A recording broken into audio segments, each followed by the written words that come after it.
පිංගතුනේ අද අපි පින අතර අපිට බොහෝ පින් කරගන්න පුළුවන්. මේ සසරේ නිවන් දකින්න තෙක් අපිට ආයු වර්ණ සැප බල ප්‍රඥාදී ආනිසංසයන් සසරේ ලැබෙන නිවන් අවබෝධය පිණිස පාරමී ධර්ම අතර මුලින්ම බුදුරජාණන් වහන්සේ පෙන්නපු මේ දානය ගැන අපි කාරණා ටිකක් විස්තර ඇතුව තේරුම් ගන්න උත්සාහයක් ගමු. බොහෝ වෙලාවට අපි හරියට දන් දෙනවා, පින්කම් කරනවා.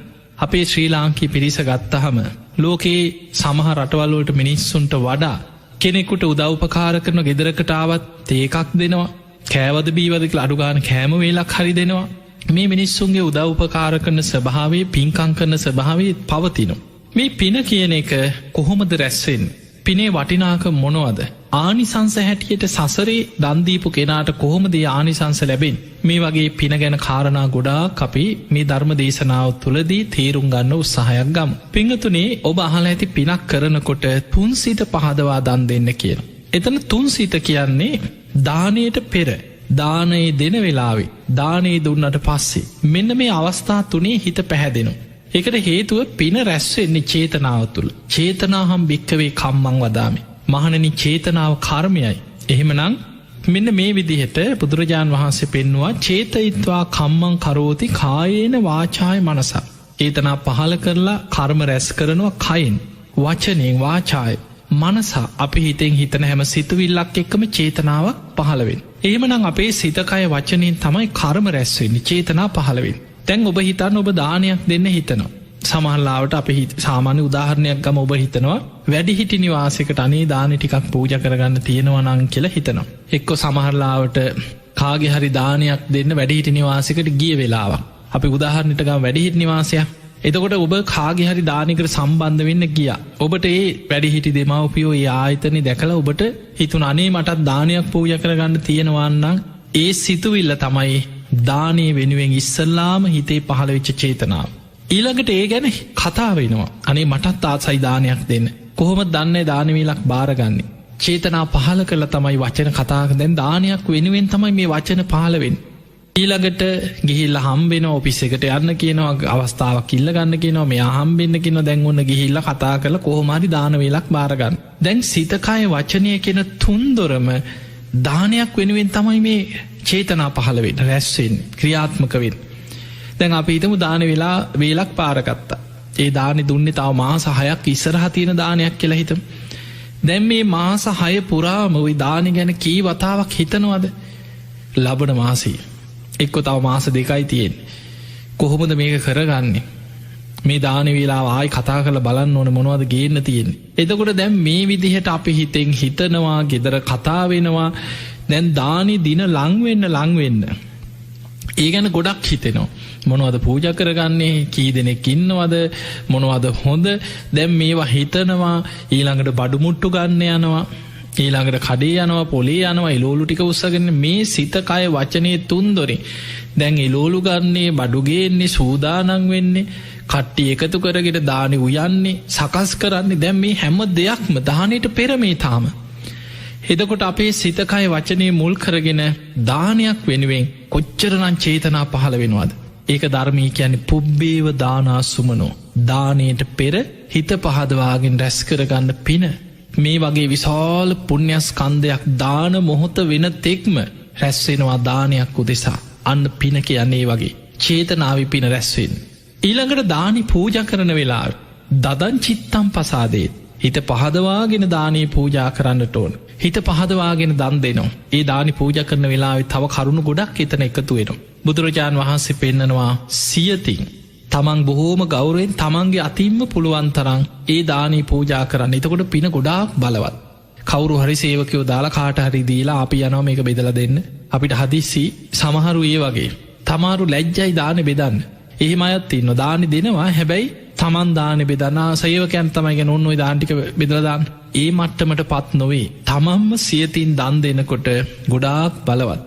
ඊළඟට කර්මඵල විශ්වාසය. ඒක ධර්මී කියන්නේ ලෞකික සම්මාදිට්ඨිය. දානයක් දෙනකොට ඒ දානි ආනිසංස ගැන හිතා කර්මඵල විශ්වාසයෙන් මම මේ පිනක් කරන්න, මේක විපාක මට සසරි කොච්චරනම් ලැබෙයිද, මේ විදිහට පිනේ විපාක ගැන අවබෝධයකින් කර්මඵල විශ්වාසයෙන් දන් දෙනවා.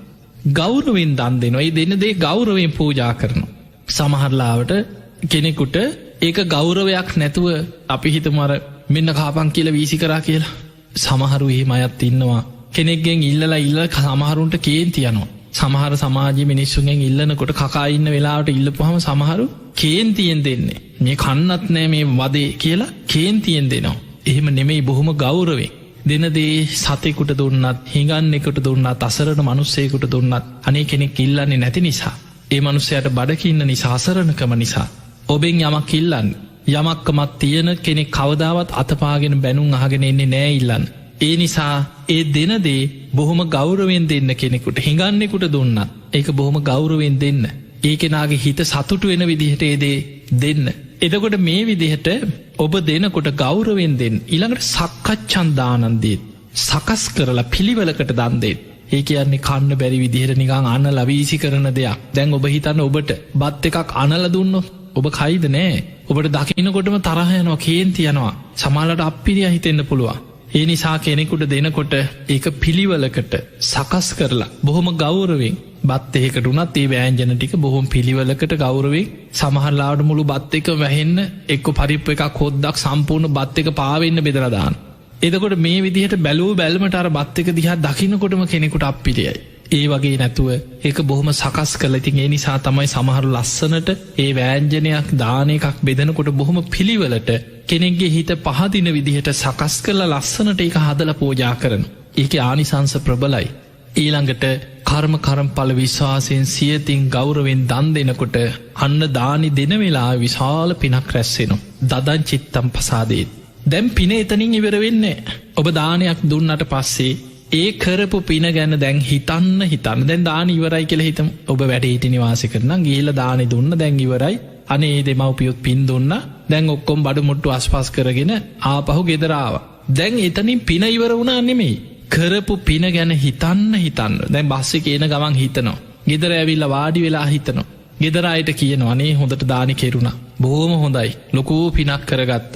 මගතොටේ හම්බෙනයට අහල පහලායට කියන අද අපි දානයක් දුන්නනේ ඔයත් ඒ පින අනුමෝදංවෙන්. එදකොට මේ වගේ අපි ඒ කරපු පිනක් ගැන හිතන්න ඒ පින ගැන කතාවෙන් ඒ පින ගැන සිහි කරන්න අපේ සිතකය වචනය තුළින් ඒ පිනම බලවත්වෙනවා.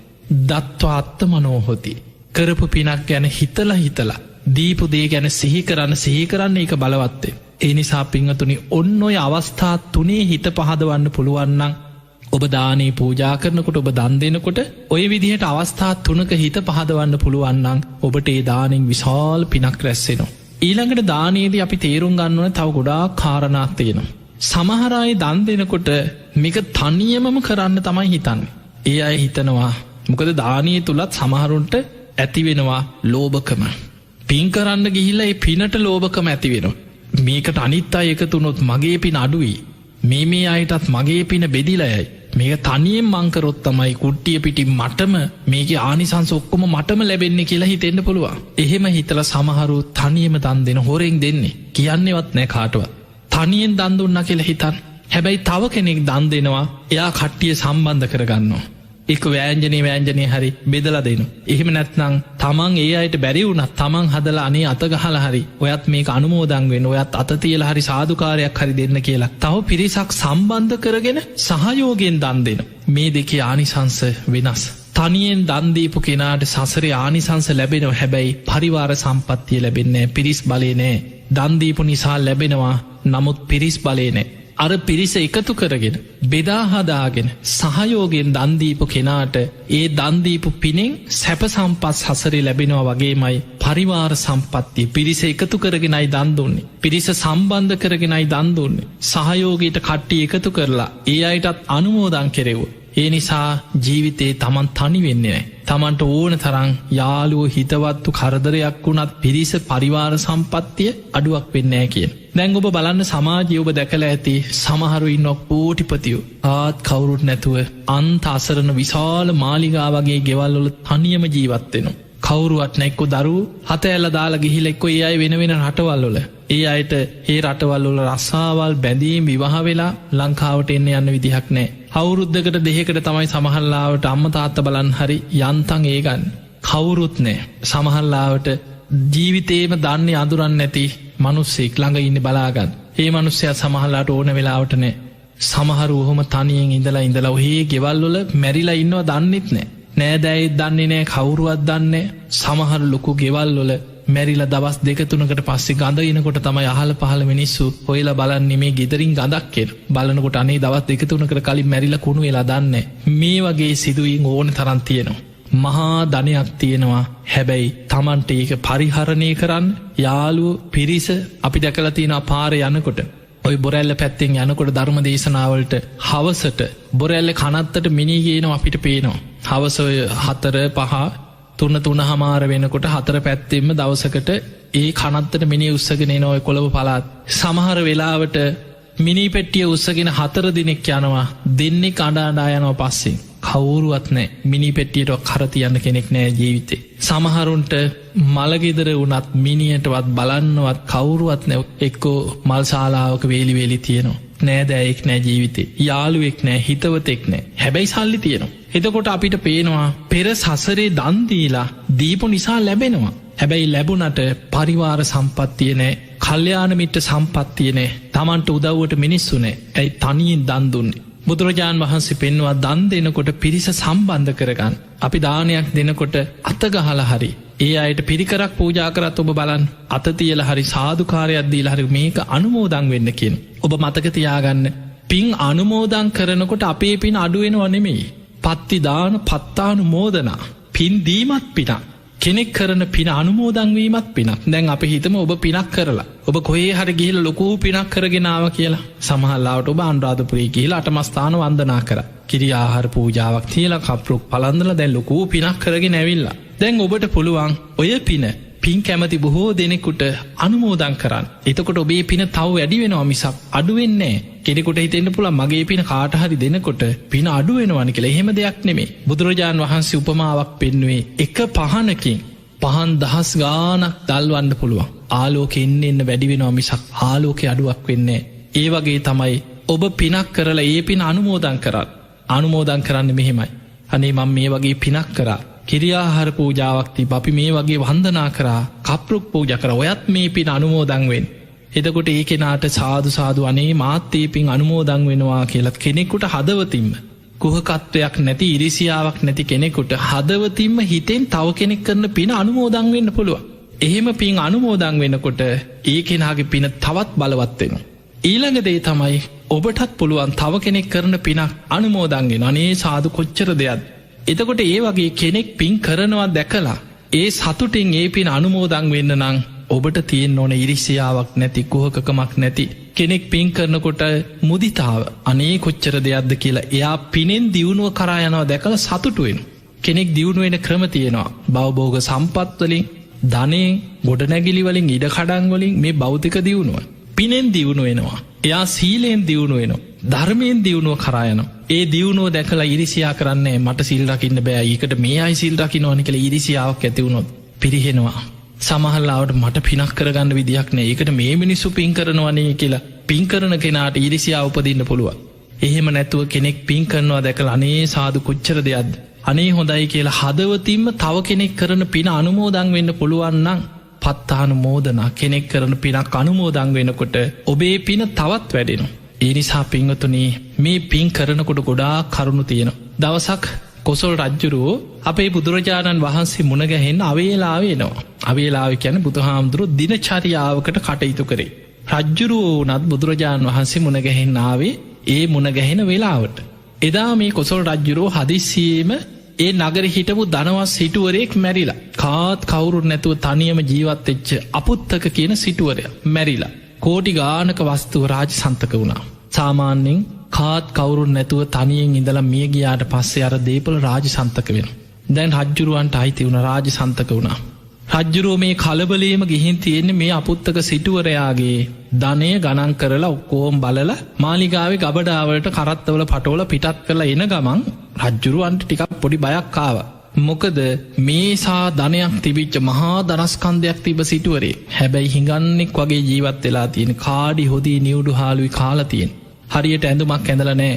රජ්ජුරුව කල්පනා කරා මෙහෙමත් මිනිස්සේ හැයි මේ කියලා බුදුරජාන් වහන්සේගෙන් අහගන්න ඕනෑ කියලා ජේතවනේට ආවා. එදා බුදුරජාන් වහන්සේ විවේකයෙන් එලි මහනේ වැඩ ඉන්න වෙලාව ඇවිල්ලා ස්වාමීනි භාග්‍යතුන් වහන්සේ කියලා ගෞරවයෙන් වන්දනා කළ එකත් පසකින් වාඩි වුණා. බුදුරජාණන් වහන්සේ විමසනවා රජතුමනි මොකද මේ වෙලාවේ? ස්වාමීනි භාග්‍යතුන් වහන්සේ ඊයේ රාත්‍රී මේ නගරෙ හිටිය අපොත්තක කියන සිටුවරයා මිය ගියා. ඔහුගේ වස්තුව රාජසන්තක වුණා කාත් කවුරුත් නැති සිටුවරේ.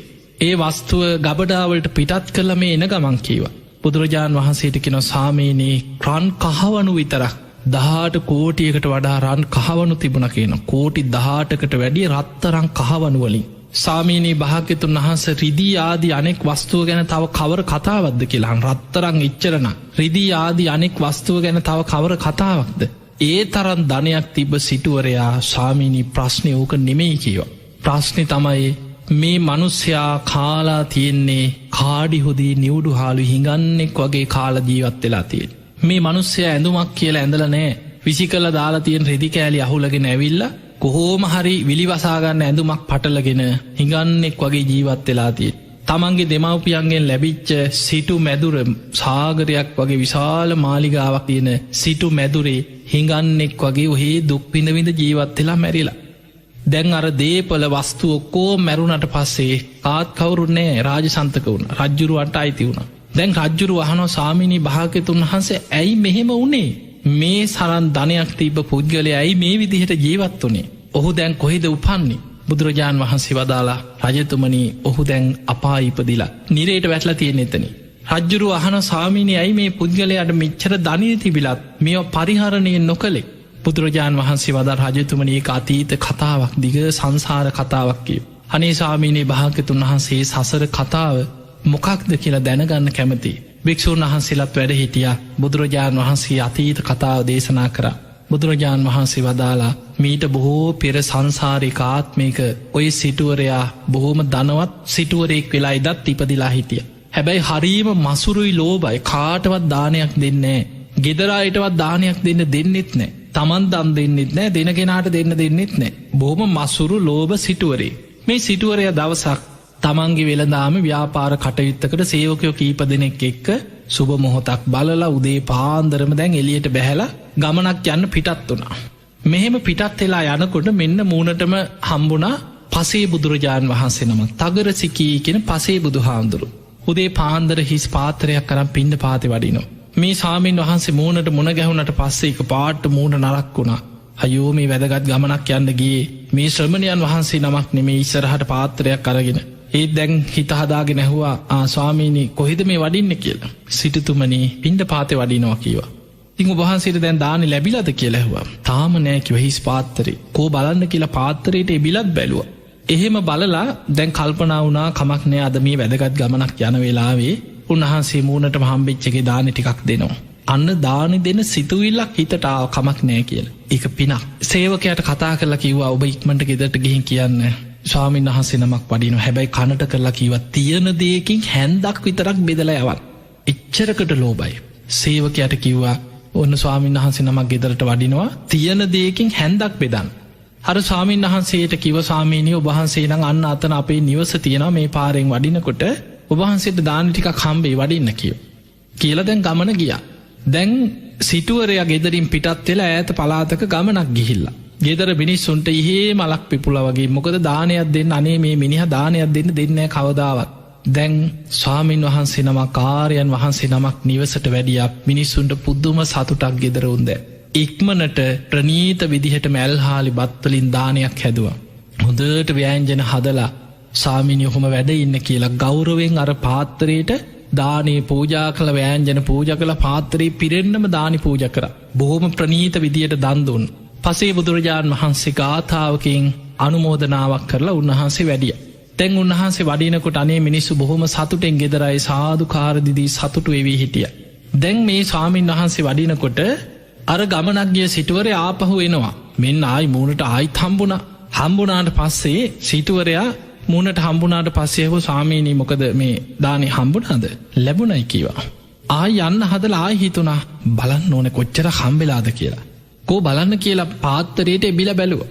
බලනකොට මෙන්න පාත්තරේ පිරිලා ප්‍රනීත විදිහට හරි සුවඳයි. ඇල්හාලි බත් වලින් හොඳ දානයක් හදලා පාත්තරයට පූජා කරලා.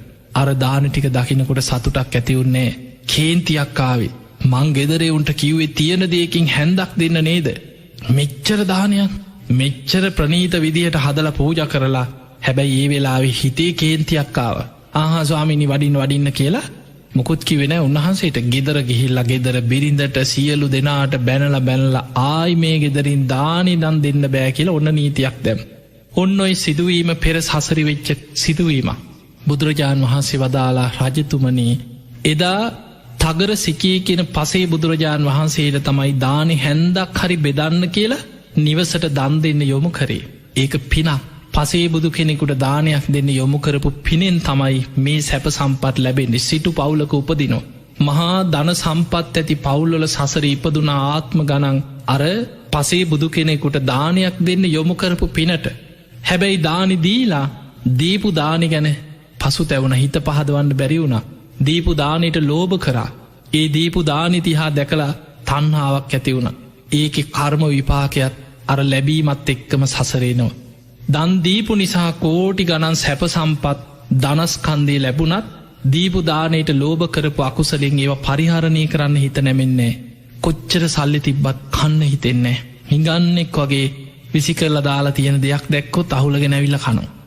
එක්කො කාඩි හොදි ටිකක් නිවඩු හාල්ටික කස්සයන්ට දෙනව යව හාල්ටිකක් නිවඩු හාල්ටිකක් ඒවගේ දෙයක් තමයි අප සාමාන්‍ය ගැන හුණු සහල් කියල් ඒ අයින් කරන දේවල්ටි ඒක රත් කරගෙන කාල ඔය මදෑ කියලා ඉන්න. ඇඳුමක් හොඳට ඇඳල පැල්දලා ඉන්න. ඔය විලිවසාගන්න මොනොහරි තිබ්බහම් මදෑ කියලා ධනය තියෙනව ඇති තරම් ඒව හොල්ලන්නෙවත්නෑ. හිඟන්නෙක් වගේ වැරහැලි ඇඳගෙන ජීවත් වන. ඔහොම මිනිස්සු මේ සමාජඉන්න ඔබ හොදට බලන් සමහරයි ඉන්නවා ඕටි ගණන් සල්ලි තියෙන හැබැයි බැංකු පොත්තල. ඉන්න කුලියට පොතේ සල්ලි තියෙන ඉඩ කඩන් දේපල කොහේ හරි අරන්දාලා සමාජි මිනිස්සු දැනගනී කියලා කුලියට ඉන්නවා. ඔහේ බස්සොල එල්ලිලා යන වාහන 10ක් වුණත් ගන්න සල්ලි තියෙනවා. තමන්ට ජීවිතේ හොඳට ඇඳල පැළඳරලා හොඳ වටිනා විදිහ ලස්සට ඇඳල පැඳල ජීවත්වෙන්න පුළුව. ඒත් අඳින්නේ නෑ එකම ඇඳුම හෝද හෝද ඉරිච්ච එකත් මහගෙන අදිනවා. ඒක අරපිරි මැස්ම වගේ අනිත් අයට පෙන්න්නනවා නෑ මෙහෙම තමයි අරපිරි මැස්ම නෙමයි ඒක කුණුකම සමහරුන්ගේ. සල්ලි තියෙනවා ඒවා ගණංකර ගණංකරක රොහේ පොත්තල දදා හංගහංග ඉන්න තැන්තැංගොල හංගනව සමහරු. සල්ලි අන්තිමට මැරිලා යනකොට තමම් බුක්ති විඳලත් නෑ පිනක් කරගෙනත් නෑ. සමහරු දරුවන්ට නෑදෑයන්ටවත් දෙන්නේ නෑ. කාටවත් ඥාතීන් උදෙසා බුදුහාදුරු පෙන්වා හම්බ කරනදේ ඥාති බලි ඊළඟට පුබ්බ පේත බලි දේවතා බලි මේ විදිහට කෙනෙක්ගේ ජීවිතයේ සමහරු මිය පරලවගේ ඥාතීන් වෙනුවෙන් දම්පැන් පූජා කළ ඒ අයට පින් දෙන්න කින තමන්ගේ ධනේ ඊළඟට තමන්ට උදව්පකාර කරපු ඒ තමන්ගේ ජීවිතයේ තමන්ට පිහිට වෙච්චායට තමන්ට පුළුවන් කාලි පිහිට වෙන්න කියන. ඊළඟට දෙවි දේවතාවුන් කුල දේවතාවුණු ආර්යන් වහන්සේලා උදෙසා දම්පින්කං කරන දෙවියන්ට පින් දෙනවා. එතකොට මේ වගේ ජීවිතයේ යුතුකං වගකීම් කළ යුතු දේවල් සමහරු ඉන්නවා නෑ නැති බනේම කිය ඔහේ සල්ලි හංගහංග ඉන්නවා. මැරුණට පස්ස යනේ අර දේපල ඔක්කෝම රාජ සන්තක වෙන. එක්ක මහා භාරකාරකට හරි කාට හරි එක්කු හොරෙක් අයිති කරගන්න. කොහේවත් ඉන්න හොරෙක් සැලසුම් කර අර දේපලටික අයිති කරගන්න. එතකොට අපිට පේනවා තමන් ජීවිත කාලි තමන්ට ලැබුණා. ඒ ලැබිච්චදේ පරිහරණය කරන්න පිනක් නෑ කාල ඇඳල ජීවත්වෙන්න පිනක් නෑ. හොඳ බේට්ටිකක් ගන්නේ නෑ වෛද්‍යවරයෙක් ළඟට යන්නේ සල්ලි යනවා කියලා. හොඳ ඉස්ප්‍රීතාලික නතර වෙන්නේ. සමහරු ඔහේ ලෙඩක් අසනීපයක් තිබුණත් මොනවා හරි ඔය බෙහෙත් කොලයක් හරිගෙනල්ලා මුලක් හරි තම්බගෙන බීලා ඉන්නවා මිසා වෛද්‍යවරයෙක් ළඟට යන්නේ එක්කො සමහල්ලාට පෙතිවල ගණන් අහලා ආපහු වෙනවා. මේවා මේ ගණන්න කියලා ගෙවල් වලේනවා. ඇවිල්ලා ඔය බේට්ටිකක් තම්බගෙන බීලා මොනවා හරි කොළ ටිකක් තම්බගෙන බීලා ගානෙන් තමයි හොයන්නේ. හැබැයි සල්ලි තියෙනවා ඇති තරම්. ලෝකෙ වඩේ ගිහිල්ලා හොඳ වෛද්‍යවරුන්ගෙන් බෙහෙත් ගන්න තරම් ධනය තියෙනවා හැබැයි තමන් පරිහරණය කරලත් නෑ. බුදුහාන්දුරයි කාලේ අර මට්ට කුණ්ඩලි ගැන අහලත් මට්ට කුණ්ඩලිගේ තාත්ත මොන තරම් කුණු ජීවිතයක් ගත කරපු කෙනෙක්. තමන්ගේ පුතා ලෙඩවෙච්ච වෙලාවේ වස්තුව දකී කියලා පිළිකන්නට දැම්මේ. මොකද බෙහෙත් කරන්න එන වෛද්‍යවරු දැක්කොත් දේපොල තියෙනවා කියලා දරුවටවත් ලෙඩකට දුකටව බෙහෙතක් දුන්නේ. කනට ආභරණයක් ඒ කාලි දරුවන්ට කනට කරාම්බුවක් වගේ ආභරණයක් දානවා. දැන් මොකක් හරි දාන්නත් ඕනේ. නමුත් මේ වයිතින් ඔය රන්කරුවන්ට දීලා ඔවා කැටයන් කළ ඔවා ලස්සන කරන්න ගියොත් කොච්චර සල්ලිද අපරාධන කියලා නිකං රත්තරන් කෑල්ලක් අරගෙන තල්ල ඒක කනේ හිර කරලා එල්ලු. ඒකයි මට්ට කුණ්ඩලීකි. එතකොට අපිට පේනවා මේ වගේ සමහර චරිත ඉන්න මතක තියාගන්න ඕවා කර්ම විපාක හැටියට සංසාරි පස්සෙන් එනේවා. ඒ සසරි කරපු අකුසල් දීපු දානයට ලෝභ කරලා දානි දීලා ආපහු බනින මිනිස්සු ඉන්නවනේ අපරාධි දුන්නේ කියලා ආපස්සට බනිනවා. ඒ වගේ දීපු දානයට නින්දා කරලා බැනලා ලෝභ කරලා ඒවෑ විපාක තමයි දන් දීපු නිසා ලැබෙනවා. නමුත් ආපහු ඒ දානයට ලෝභ කිරීම තුළ ලැබුණට පරිහරණය කරන්න හිත නැමෙන්නේ කිය. එතකොට බලන්න මේ දානය ගැන කොච්චරනම් දේවල් ඔබ දැනගන්නට ඕ නැති කියලා දන් දෙනකොට පිංහතුනේ බුදුරජාණන් වහන්සේ අවස්ථාවක පෙන්න්නනම් මහණෙනි මේ දානයේ වටිනාකම මේ ලෝකෙ මිනිස්සු ලෝතුරා බුදු කෙනෙක් තරන් දානික වටිනාකම දන්නවන්නන් තමන් කන බත්පතෙන් කොටසක් දිනපතා හරි සතෙකුට හරි දන් දෙනවා. පුංචි සතෙකුට හරි කුසගින්න නිවාගන්න එක බත් කටක් හරි දන් දෙනවා. ආත්ම 100ක් ආනිසංසයි එක සතෙකුගේ එක කුසගිනි වේලක් නිවන්න පුළුවන්න. එතකොට බලන්න අපි දන්න ඇති වුණාට කොච්චර ආනිසංස් ආත්ම 100ක් මොකද වපුරනවට වැඩි අස්වැන්න ලැබෙනවා. ඔබ වපුරපු දේවල් තමයි අස්වැන්න නෙලන්නේ. මතකතියාගන්න එක අඹ ඇටිං එක අඹ ගෙඩියක් නෙමෙයි ලැබෙන්නේ. එක අඹෑටේ පැළකරාට පස්සේ ඒ හටගන්න අඹ ගහෙන් අඹ 100,000 ගානක් ඔබට අස්වැන්න ලැබෙනු. ඔබ වපුරනවට වැඩි අස්වැන්න 100,000 ගුණින් ලැබෙනවා. වී වැපිරුවට පස්සේ එක වී ඇටෙන් හටගන්න වී ගහේ එක ඇටයක් නෙමෙයි වී කරල් පිටින් හටගන්න. ඒ නිසා ඔබම වපුරපු දේවල් සසරේ දිගට අස්වැන්න නෙලාගෙන අපි යන ගමන. ඒ නිසා පිංහතුනි පින් අස්වැනු නෙලාගන්න කියෙන්. බුදුරජාණන් වහන්සේ පෙන්න්නන දක්ෂිනාවි බංග සූත්‍රී පින ගැන විස්තරාත්මකව දේශනා කරපු දේශනාව. මේ දේශනාවට හේතුනෙත් බුදුරජාණන් වහන්සේ බුදුවෙලා උන්වහන්සේගේ ඥාතීන් සිටපු කපිල වස්තුපුරයට ශාක්‍ය ජනපතයට සුද්දෝදන රජතුමාගේ ආරාධනය මත පිටත් වුණ. කාලුදායි අමාත්‍යවරයත් විශාල සේනාවක් බුදුරජාණන් වහන්සේ ළඟට ගිහිල්ල පැවිදි වෙලා රහත් වෙලා තමයි කලින් කණ්ඩායන් ගානක් කැරිය 1000ක පිරිසත් එක්ක අමාත්‍යවරු කණ්ඩායන් 9ක් කැරියකි. ඒ හැමෝම පැවිදි වුණ රහත් වුණ අරමුණ ඉෂ්ට වන්නේ කාලුදායි මහරහතන් වහන්සේ තමයි රහත් වෙලා බුදුරජාණන් වහන්සේට තමන්ගේ ඥාතීන්ට අනුග්‍රහ පිණිස කපිල වස්තුපුරයට වඩින්නේ කියලා ආරාධනය සිහිපත් කරේ. එදා බුදුරජාණන් වහන්සේ වඩිනවා කියලා දැනගත දවසි මහා ප්‍රජාපති ගෝතමිය තමන්ගේ මතින් නූල් සකස් කරලා සිවුරක් වියගත්තා. මේ සිවුර පඩුපෝල තථාගතයන් වහන්සේ අඳින්න මෙන්න මේ වගේ චීවරයක් කියලා බොහෝම ගෞරවේ ඒ විදිහට චීවරයක් සකස් කරා. පඩුපෝල නූල් මහලා දැන් අවසානයි. දැන් හිස මත තියාගෙන බුදුහාමුදුරුවන්ට මේක පූජ කරන. තථාගතයන් වහන්සේටමයි මගේ සිවුර පූජා කර උන්වහන්සේටයි මේ සිවුර හැදුවේ.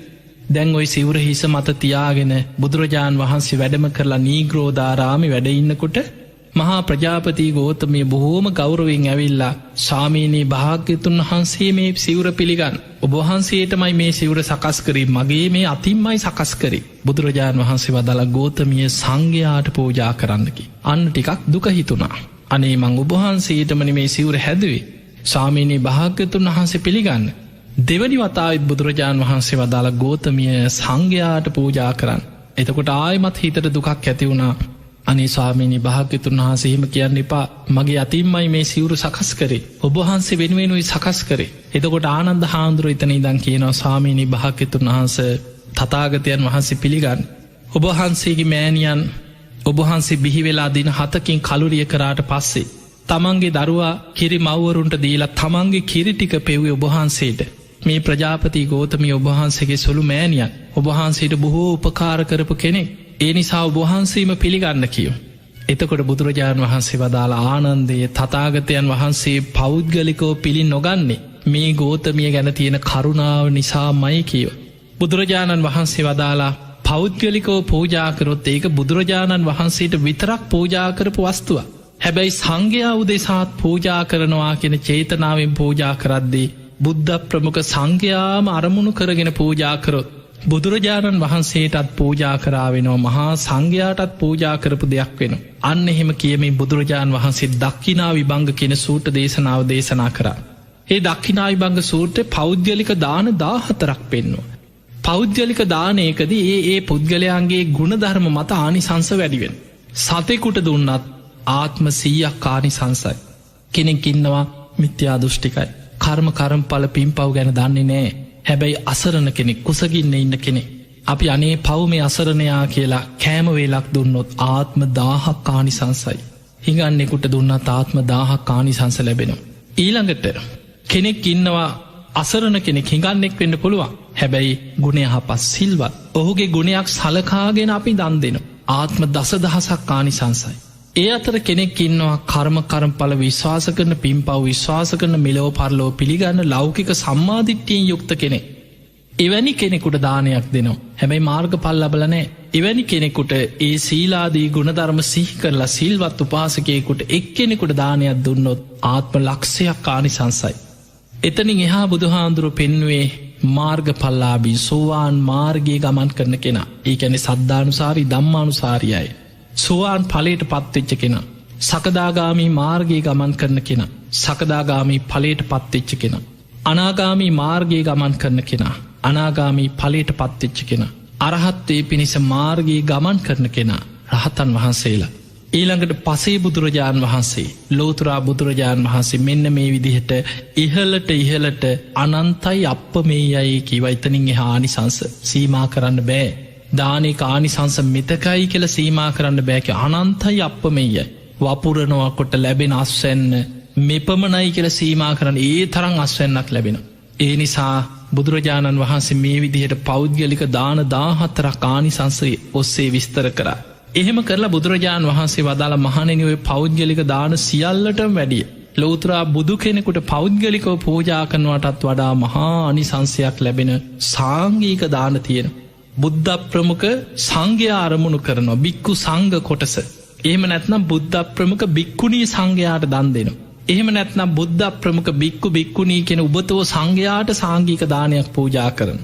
බුදුහාන්දුර පිරිනිවම් පෑවට පස්සේ බුදුහාන්දුරුව වෙනුවෙන් 13 වහන්සේලා හරි තැන්පත් කළ කරඩුවක් හරි තියලා ශාරීරික පාරිභෝගික උද්දේශික කියන ත්‍රිවිධ චෛත්‍ය අරමුණු කරගෙන දානි අග්‍ර කොටස පූජා කරලා සංඝයා අරමුණු කරගෙන දානයක් දෙනවා. ඒත් බුද්ධ ප්‍රමුඛ සංඝයාට පූජා කරපු දානයක් හා සමානයි. මේ විදිහට පෞද්ගලික දාන වගේම සංඝයා උදෙසා සාංගික දාන පූජා කරගත්තොත් එයින් ලැබෙන ආනිසංස අනන්තයි අප මේ යයි කිව්වේ. දැන් පිංගතුනි එක එක්කෙනා කැමති දේවල් තියෙනවා. සමහරු කැමති බලු කපුටු දාන දෙන්න. කෙනෙක් කියන ඔය බල්ලෙකුට කපුටෙකුට දෙන එක කොච්චර දෙයක්ද?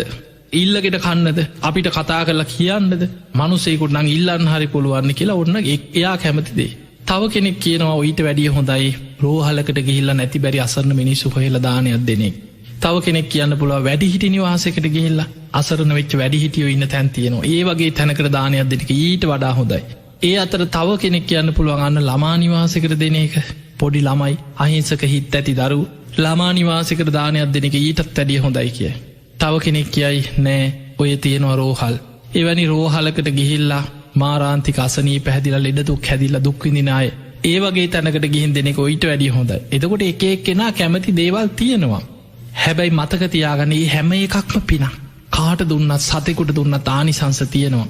හැබැයි මහත්ඵල මහානිසංස වෙන්න නං රාග දේශ මෝහ ප්‍රහාණයකපු පිරිසක් හරි රාග දවේශ මෝහ ප්‍රහාණය කරන්න මහන්සිගන්න පිරිසක්ම අරමුණු කරගෙන දන් දෙන්න ඕන. එතකොටයි ඒ දානේ මහත්ඵල මහානිසංසවෙන්. දවසක් කොසොල් රජ්ජුරුවෝ බුදුරජාණන් වහන්සේගෙන් අහනවා ස්වාමීනී කාටද මන් දන් දෙන්න. බුදුරජාණන් වහන්සේ වදාල් රජ්ජුරුවෝ කැමති ඕනම කෙනෙකුට දන් දෙන්න. අන්න බුදුහාමුදුරුවෝ දීපු උත්තරේ කාටද මන් දන් දෙන්න ඕන කියලා අහද්දී බුදුරජාණන් වහන්සේ වදාල් රජතුමා කැමති ඕනම කෙනෙකුට දන් දෙන්න. එක එක්කෙනා කැමති දේවල් තියෙනවා. රජ්ජුරුවෝ කැමති කෙනෙකුට දන් දෙන්න පින තියෙනවා ආනිසංස ලැබෙනවා. ඊළඟට රජ්ජුරුවන්ට කල්පනා කරගෙන ඉඳ රජ්ජුරුවෝ ආය අහනවා ස්වාමීනී කාට දුන්නොත්ද මහත්ඵල මහානිසංස වෙන්නේ. බුදුරජාණන් වහන්සේ වදාල් රජතුමනී ඔය ප්‍රශ්න දෙකක්. කාටද දන් දෙන්නේ එක ප්‍රශ්නයක්. කාට දුන්නොත්ද මහත්ඵල මහානිසංස වෙන්න කියන්නේ තවත් ප්‍රශ්නයක්. මහත්ඵල මහානිසංස වෙන්න නං රාග දවේශ මෝහ ප්‍රහාණය කරපු පිරිසක් හරි රාග දවේශ මෝහ ප්‍රහාණය කරන්න මහන්සි ගන්න පිරිසක් අරමුණු කරගෙන දන් දෙන්න කියෝ. එතකොටයි ඒ දානේ මහත්ඵල මහානිසංස වෙන්නේ. අන්න එහෙමනම් මතක තියාගන්න ඔබ කාට දන් දුන්නත් ඔබට පිනක් තියෙනවා. හැබැයි ඔබ මහත්ඵල මහානිසංස වෙන්න නං මේ බුද්ධ ශාසනය තුළ නික්ලේශී සියලු කෙලෙසුන්ගේ මෙදිච්ච ගුරූපදේශ රහිතව ඒ චතුරාරි සත්‍ය අවබෝධ කරගත්ත ලෝතුරා බුදුරජාණන් වහන්සේ සිහි කරගෙන අදත් අපිට පුළුවන්. බුද්ධ පූජාව තියෙනවා මල් පූජ කරනවා සුවඳුම් පූජ කරනවා ගිලම් පස පූජා කරනවා. මේ සියලු පූජාවන් වලින් ත්‍රිවිධ චෛත්‍ය අරමුණු කරගෙන බුදුරජාණන් වහන්සේටයි ඒ පූජා පවත්තන්. ඊළඟට දානයක් දෙනකොට සංඝයාම අරමුණු කරනවා. සමහරලාවට ස්වාමීන් වහන්සේලා 5 නමක් 19 ඔබේ නිවසට දානයකට අපි හිතමු 19යි වැඩිය. හැබැයි ඔබ සාංගිකව දානයක් දෙනකොට ප්‍රමාණයෙන් මෙපමණයි කියලා සීමාවක් නෑ. අතීතෙ වැඩ සිටිය අඥා කොන්නඥ මහරහතන් වහන්සේගෙන් ශාසනය ආරම්භවෙන්. සැරියුත් මොගලන් අග්‍රශ්‍රාවකයන් වහන්සේලා අසූ මහශ්‍රාවකයන් වහන්සේලා ආදී ඒ මහා ශ්‍රාවක සඟ පිරිස සියලු දෙනාම හිතෙන් අරමුණු වෙනවා. වර්තමානය යම්තාක් සංඝයා වැඩ සිටිද්දේ සියලු දෙනාමත් හිතෙන් අරමුණු කරනු. අනාගතයේ යම්තාක් සඟ පිරිස මේ ශාසනය පහළ වෙනවාද ශාසනික අන්තර්ධානය තෙක්ම ඒ සියලු දෙනාමත් සෙහි වෙන. ඒ සියලු දෙනා වෙනුවෙන් බික්කු සංගස්ස දේම භික්‍ෂූන් වහන්සේලාටම පූජා කරම භික්‍ෂූන් වහන්සේලාටම පූජාවේවා. එවැනි චේතනාවෙන් නං ඔබ දානය පූජා කරන්නේ අර 19ට විතරක් නෙමෙයි. ඒ පූජා කරපු දානය මේ බුද්ධ ශාසනයේ මහා සංඝයාටම පූජා කරපු දානයක් වෙන. ඒ නිසා අදත් බුද්ධ ප්‍රමුඛ සංඝය අරමුණු කරගෙන ඔබට මහා පින් කරගන්න පුළුවන් කාලයක්. ඔබ ඉන්න බුද්ධ කාලෙක. පිංහතුනේ එක භික්ෂුවක් දකින්න නැති කාලයක් එන දක්කිනායි බංග සූට්‍ර අටුවායි පෙන්න්නනවා. අනාගතයේ ශාසනී පිරිහිලා අවසානි වෙනකොට භික්ෂුවක් හැටියට සිවුරු දරාගත්තයි දකින්න නැතිවෙයි. සමහර වෙලාවට සිවුරු පටියක් ඉතරක් අතේ බැඳගත්තා ඉතුරුවෙන්න පුළුව. එවැනි කාලෙක ඒ අයට දානයක් දෙනවා හැබැයි ඒ දෙන්නේ ඒ සිවුරු පටි බැඳගෙන සමහරලාවට පන්සල් නැතිවේ ගෙවල්ලොල ඉන්නවා වෙන්න පුළුව. හැබැයි ඒ වෙනකොට ඉන්න ඔච්චරයිනං ඒ අය සංඝයා හැටියට ඒ සාන්සනය යම් කිසි දෙයක් පටියක් බැඳගෙන හරි ඉන්නවන සිවුරු පටියක් ඒ අයට දන් දෙනවා හැබැයි දෙන්න ඒ අයට විතරක් නෙමේ චේතනාව තියෙන්නේ අතීත බුද්ධ ශාසනය වැඩ හිටිය සියලු සංඝය මාර්ගපල්ලාබී මහරහතන් වහන්සේලා අරමුණු කරගෙන වර්තමානය වැඩඉන්න පහළවෙන ඔයි සියලු දෙනා වෙනුවෙනුයි මේ දානය පූජා කරන්නේ කියලා පූජ කරනු. එහෙම පූජා කරද්දි ඒත් සාංගීක දානෙ කානිසංසේ දානෙන් ඒ විදිහටම ලැබෙන. ඒකට හේතුවේ දානේ අරමුණු කර අර පටිය බැඳගෙන ඉන්නෙක් පිරිස නෙමෙයි සිවුරු පටිය විතරක් ගැටගහගෙන අය නෙමේ ඒ නිසා සාංගීකව දානයක් දෙනකොට ඒ පුද්ගලයන්ගේ සිල්වත්කං අදාල නෑ සංඝයාම අරමුණු වෙන්නේ. හැබැයි පෞද්ගලික දානයක් දෙනකොට පෞද්ගලිකව යමක් පෝජා කරනකොට ඒ අයිගේ ගුණධර්ම වැඩිවෙන්න ආනිසංස බලවත්තෙන්. පිංහතුනි හැම විලීම පින් කරගත් හැබැයි මේ කරන හැම පිනකම සංසාරි ප්‍රාර්ථනා කරන්න එපා කෙලෙස් ප්‍රාර්ථනා කරන්න එපා දිවිය සැප රජ සැප සිටුකං විසාකා වගේ වෙන සුමනා වගේවෙන් බුදුහාන්දුරන්ගේ කාල හිටපු සිටුවරුන්ගේ ඔය නල් ලිස්්ට එක මතකතියාගෙන ඒව ප්‍රාර්ථනා කරගෙන ඒ විදිහට සිහින මවාගෙන දම්පින්කං කරන්න එපා ඒ කෙලෙස් සංසාරි. ඒ නිසා බුදුරජාණන් වහන්සේ පෙන්වේ සසරි දන්දීල යමක් ප්‍රාර්ථනා කරනවනන් නිවන ප්‍රාර්ථනා කරන්න. නිස්සරණ අභ්‍යාසයෙන් දන්දෙන් දානයක් දීලා හිතන්න මේ දානමේ පිනමට නිවන්න අවබෝධයටම පාරමිතාවක් වේවා.